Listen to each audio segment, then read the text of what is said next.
I'm Maria Atisa Manalo, Miss Universe Philippines, Quezon Province. So, Lisa, it seems like you were an entrepreneur since you were a kid.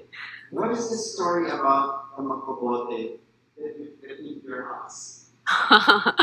Ever since I was young, I feel like I had the entrepreneurial spirit already. Favorite ko every time before kapag may magiinom sa bahay because ibig sabihin, may mga bote sila na maiiwan, emperador, mga plastic, mga bakal, kung ano-ano. I would spend a lot of time trying to find those. And then every time, every Sunday, papasok yung magbubote, dadaan siya sa bahay namin.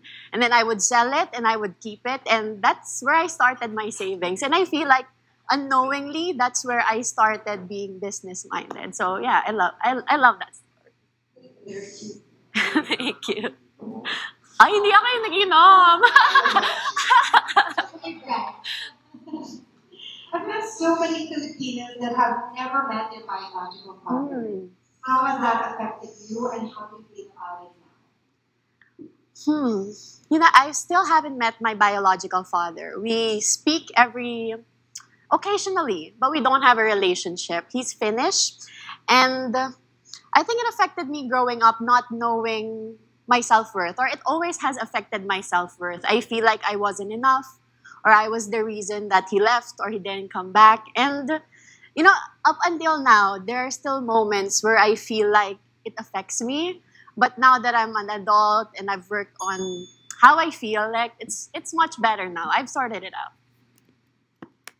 And why should you be the next Miss Universe?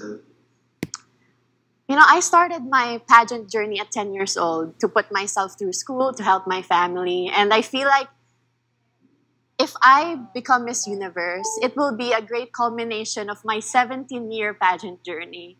And I feel like it would give a lot of people, it would be a good representation of going for your dreams. It doesn't matter what other people say, na paulit-ulit ka na. And it will show everyone that as long as you work hard for your dreams, you persevere, it doesn't matter where you come from. It doesn't matter if you're poor, you can become Miss Universe.